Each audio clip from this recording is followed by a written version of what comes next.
ఓం శ్రీ గురుభ్యో నమః. శ్రీ భాగవత కృష్ణదేశికేంద్రుల వారి శుద్ధ నిర్గుణ తత్వకందార్థములు. ఈ గురుమంత్రం యొక్క ప్రతాపమును తెలియజేయుచున్నారు. శిష్యుడా,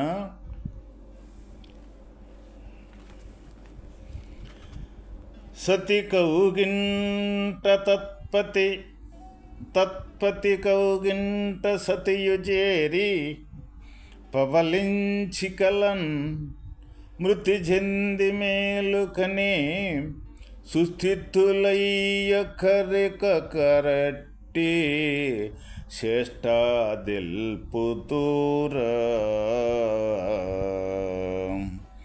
సిగ్గోదెలియ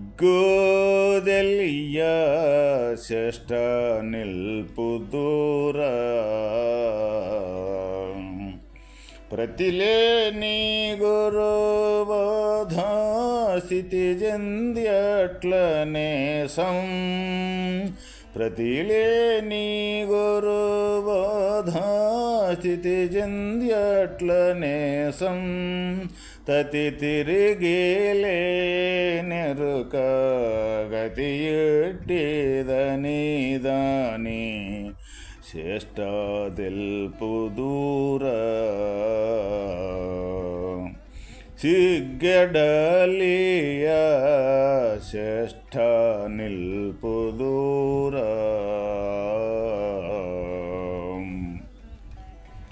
ఓ శిష్యుడా, భార్య ఆలింగనమున భర్తయును, భర్త ఆలింగనమున భార్యయును చేరి రతి సుఖముననుభవించి ఏకమై తన్మయత్వము చెంది మేల్కొనిన తరువాత ఒకరినొకరు వారు చేసిన పని తెలుపుదురా. సిగ్గులేక వారు చేసిన రతిని మరలా చేసి తెలియపరుచుదురా, చెప్పుకొనరు కదా. అట్లే సాటిలేని పరిపూర్ణ బోధను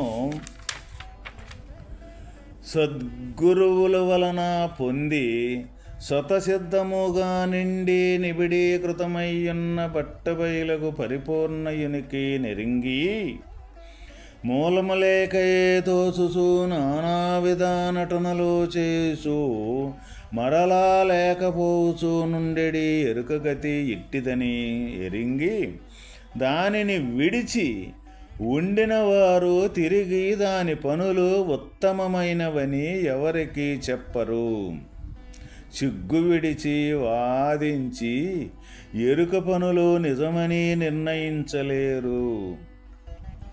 ఎరుక తన మృషయని తెలియక పడిన పాట్లన్నీ తాను మృషయని తెలిసిన తరువాత తెలియక మునుపు వేసిన పాట్ల గురించి సిగ్గు చెందుచుండి సిగ్గు చెంది ఆ పాట్లను వదలి అచల పరమందు ఏమీ లేకపోతుంది. ఓ శిష్యుడా, ఇక్కడ భార్య ఆలింగనమున భర్తయును, భర్త ఆలింగనమున భార్యను చేరి రతి సుఖమును అనుభవించి ఏకమై తన్మయత్వము చెంది మేల్కొనిన తరువాత ఒకరినొకరు వారు చేసిన పని తెల్పరు కదా. సిగ్గులేక వారు చేసిన రతిని మరలా చేసి తెలియపరుచుదురా, చెప్పుకొనరు కదా. అట్లే సాటిలేని పరిపూర్ణ బోధను సద్గురువుల వలన పొంది స్వతసిద్ధముగా నిండి నిబిడీకృతమయ్యున్న బట్టబయలకు పరిపూర్ణ యునికి నిరింగి మూలములేకయే తోచుచూ నానా విధ నటనలు చేసు మరలా లేకపోసు నుండెడి ఎరుక గతి ఇట్టిదని ఎరింగి దానిని విడిచి ఉండిన వారు తిరిగి దాని పనులు ఉత్తమమైనవని ఎవరికీ చెప్పరు. మనకి ఈ ప్రపంచములో, ఈ లోకములో మనం ఈ జీవన విధానం గడుపుతూ ఉంటాము. ప్రతి ఒక్కరము కూడా ఎందుకు గడుపుతూ ఉన్నాము ఈ లోకములో అంటే పుట్టింది లగాయితో ఈ లోకమే, ఈ ప్రపంచమే మనకు తెలుసుద్ది కాబట్టి ఈ ప్రపంచం తప్ప వేరే మనకి ఇంకొకటి ఏది తెలియనే తెలియదు. కాబట్టి ఈ ప్రపంచమే నిజము అనుకొని మనం బ్రతుకుతూ ఉంటాం, దీనికి సంబంధించిన కార్యకలాపాలే చేస్తూ ఉంటాము. ఇదే శాశ్వతము అని తలంచి దీంతో వచ్చిన ఏ లోటుపాటులు, ఏ కష్ట నష్టాలు, ఏ సుఖదుఖాలు అయితే ఉండయో అయ్యే నిజము, అదే శాశ్వతము, అంతకంటే వేరే బ్రతుకు, వేరే ఇంకొక లోకం లేదు అని ప్రతి ఒక్క మానవుడు, ప్రతి ఒక్క జీవి కూడా అదే నిజము అని బతుకుతూ ఉంటాం. మనం ఇక్కడ సహజంగా ప్రతి ఒక్కరికి కూడా తెలుసు. కాబట్టి ఇది అచలతత్వము దీనికంటే ఒకటి, దీనికి ఆధారమైన యొక్క స్వరూపము అచల బ్రహ్మము యొక్క స్వరూపమంటూ ఒకటి ఉంది. ఏమీ లేని ఉత్త బట్టబయలుయందే ఈ స్వతసిద్ధముగా ఉన్న బట్టబయలునందే ఈ ఎరుకనే, ఈ ప్రపంచం మొత్తం కూడా ఎరుకనే. అంటే గుర్తెరగటం అనేది గుర్తెరిగి మళ్ళీ తర్వాత ఏమీ లేకుండా పోతూ ఉన్నదన్న విషయం అనేది తెలుసుకున్న ఏ సద్గురుమూర్తి అయితే ఉన్నాడో ఆ సద్గురుమూర్తి వలన ఒక సత్శిష్యుడు ఈ ఎరుక ప్రపంచమనేది నిజము అనుకొని బ్రతికి ఇది లేదు అని తనకు నిర్ధారణ జరిగిన తర్వాత దీనితోటి మళ్ళీ ఎటువంటి పరిస్థితుల్లో కూడా ఇది మళ్ళీ నిజము అని నమ్మడు అన్నమాట. అది ఏ విధంగాను అంటే ఒక స్త్రీ పురుషుల యొక్క సంయోగము తర్వాత వాళ్ళు యొక్క పని మళ్ళీ తర్వాత ఇటువంటిది అని తిరిగి చెప్పనట్లుగానే, అంటే ఇది లేనిదాన్ని ఉన్నట్టుగా భ్రమపడి బతికాను ఇన్ని రోజులు నేను, అంటే ఈ ప్రపంచము నిజము నిజము అనుకొని మనం బ్రతుకుతూ ఉన్నాం కదా, ఇది లేదు అని మనకు నిర్ధారణ జరిగితే మనకు ఎటువంటి ఆశ్చర్యము కానీ ఎటువంటి వింత యొక్క విధానం కానీ మనకే తయారవుద్ది. అంటే లేకనే ఉన్నట్టుగా భ్రమ చెందిన యొక్క అనుభూతి మనకు కలిగినప్పుడు మనం ఏ విధంగా దాని గురించి మనం సిగ్గుపడుతూ ఉంటాము. అరే లేకనే ఇప్పుడు దాకా ఇది ఉందే అని ఈ జీవితం మొత్తం ఎంతకాలాన్నో నేను వృధా చేసుకున్నాను అనుకొని మనకే తల వంచుకొని తలవంపులు సిగ్గు అనేది మనకే తయారవుద్దనమాట. ఎందుకు అంటే అసలు లేదు, ఇది లేకపోతే మనం ఏమనుకొని బ్రతుకుతూ ఉన్నాము, ఇది ఉన్నది అనేది శాశ్వతం అనుకొని మనం బ్రతుకుతూ ఉన్నాం. మరి శాశ్వతం అనుకోని బ్రతికేటప్పుడు ఇది లేదని మనకే తెలిసినప్పుడు మనకే మళ్ళీ ఇది ఉన్నది అని ఎవరికైనా మనం చెప్పుతానికి సిగ్గుపడతాము ప్రతి ఒక్కరము కూడా. అయితే ఇక్కడ మనము తెలుసుకోవలసిన విషయం, ఇది చెప్పుకునేదానికి చాలా సులువుగా ఉన్నది. అంటే చాలా సులువుగా ఉన్నది ఇది లేదు అని చెప్పుకోవటం. కానీ ఇది ఏ విధంగా లేదో అన్న విషయాన్ని ముందు మనం పరిశీలన చేసి బాగుగా విచారణ చేయాల్సిన అవసరం ఎంతైనా ఉన్నది అన్నమాట. ఎందుకు ఎంతైనా ఉన్నది, ఇదే నిజము అని ఎన్నో జన్మల నుంచి మనం దీనితోటే తాదాప్యతను నుండి ఇదే నిజము ఇదే శాశ్వతము అనుకొని కరుడుగట్టిన యొక్క మనస్తత్వం ప్రతి ఒక్కరి దగ్గర కూడా ఉన్నది అన్నమాట. మరి ఇది ఒక్కసారిగా లేదు అని మనకు నిర్ధారణ జరగాలంటే ఏ విధంగా జరుగుద్ది? అంత సులువైన పనేనా? సులువైన పని కాదు. అయినప్పటికీ సులువు కానప్పటికీ కూడా లేకుండా మనం చేసుకునేదానికి అంత కఠినము కూడా కాదు.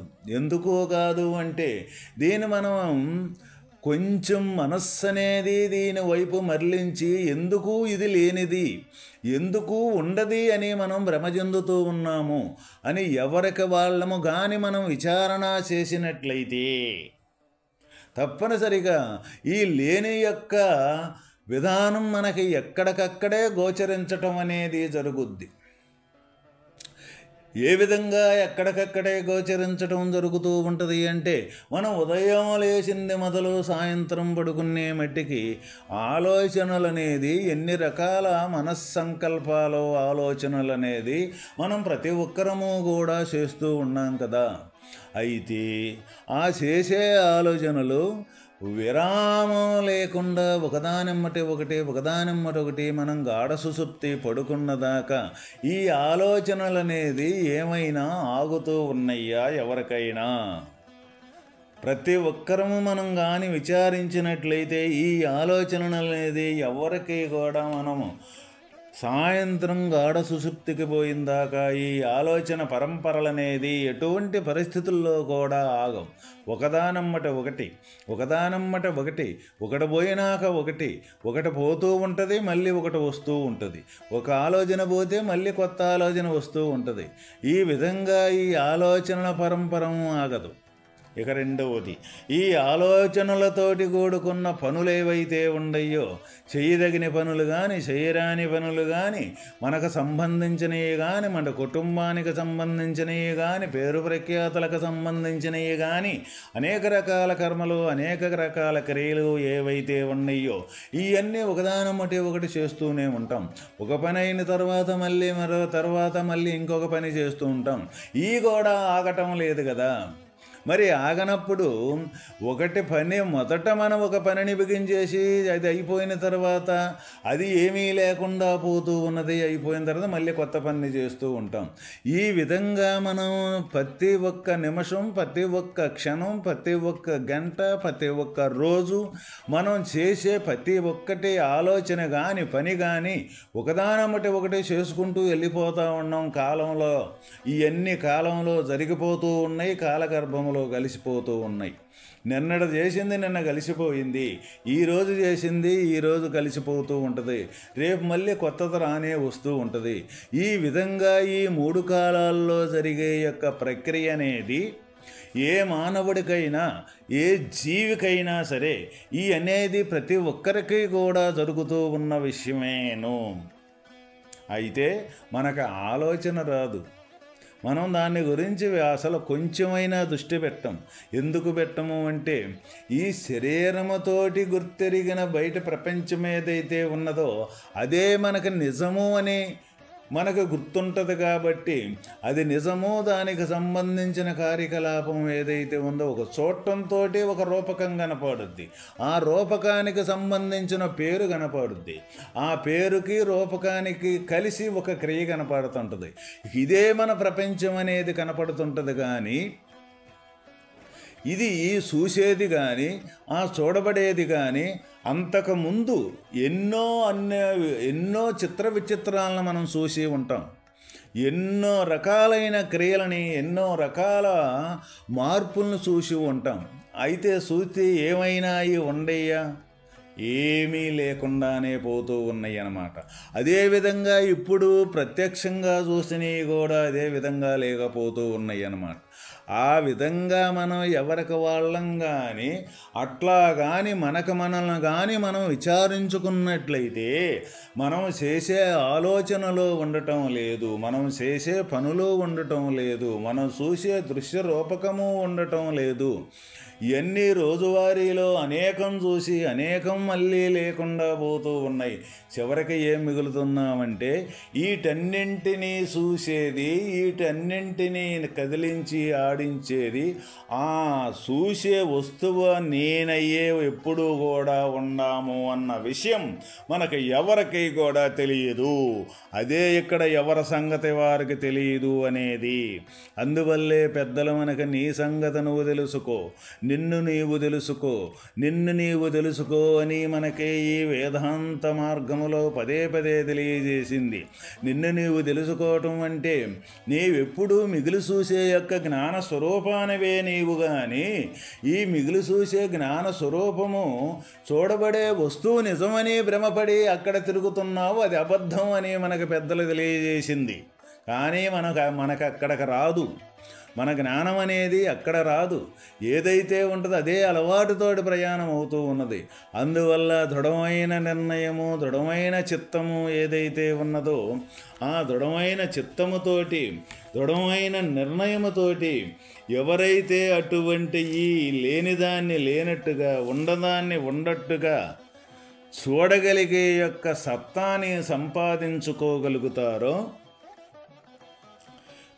తప్పనిసరిగా వాళ్ళకే ఇటువంటి ఈ లేనిది లేనట్టుగా ఎప్పుడూ నిర్ధారణ జరిగి ఇది లేదు కదా, నిజమే కదా, వాళ్ళు పెద్దలు చెబుతూ ఉన్నది ఈ విషయాన్నే కదని ఆ పెద్దలు చెప్పిన యొక్క విషయాన్ని ఈ ఎప్పుడూ శాశ్వతంగా ఉండే యొక్క ఉత్త బట్టబయలు యొక్క అచలతత్వాన్ని ఈ రెండింటి యొక్క విచారణ సంపూర్తిగా తెలుసుకొని ఈ లేనిదాన్ని లేనట్టుగా నిర్ధారణ జరిగితే అది మళ్ళీ అది ఉందని మనకే చెప్పుకునేదానికి మనకే సిగ్గుపడటం అనేది జరుగుద్ది. అదే ఇక్కడ మనకి కృష్ణదేశిక ప్రభువుల వారు ఈ శుద్ధ నిర్గుణ తత్వాల ద్వారా మనకు తెలియజేయుచూ ఉన్నారు అన్నమాట. నాయన శిష్య, ఈ విధంగా ఈ వాస్తవమైన ఈ ప్రపంచం అనేది లేకనే ఉండట్టుగా భ్రమపడి నడిచే యొక్క జ్ఞానం ఏదైతే ఉన్నదో ఆ జ్ఞానం ద్వారా తెలియబడే ఈ ప్రపంచం ఏదైతే ఉన్నదో ఆ ప్రపంచము కానీ ఈ జ్ఞానము కానీ ఈ మొత్తం కూడా వాస్తవమైన అచలతత్వమునందే కల్పింపబడ్డాయి ఇవన్నీ. వేరే వీటికి ఇంకొక మార్గం అంటూ లేనే లేదు. అచలతత్వమునందే కల్పింపబడింది, అచలతత్వంలోనే మళ్ళీ ఏమీ లేకుండా పోతూ ఉన్నది. ఈ కల్పింపబడి ఏమీ లేకుండా పోయేది ఏదైతే ఉన్నదో దాన్ని ఉంది అని బతుకుతూ ఉన్నది ఈ ప్రపంచం మొత్తం కూడా. కాబట్టి ఎవరైతే సత్శిష్యుడు, ఎవరైతే గురు మంత్రము ద్వారా గురు మార్గము ద్వారా అటువంటి ఈ లేనిదాన్ని లేనట్టుగా చేసుకొని ఉండదాని కాడ నిలబడగలిగే యొక్క సత్తాని సమర్థతని సంపాదించుకోగలుగుతారో వాళ్ళే ధన్యజీవులు. అంతకన్నా మానవుడు అంతకన్నా గొప్పదే ఈ భూలోకమున కానీ ఇంకో లోకాలు కానీ ఎక్కడైనా సరే లేనే లేదు.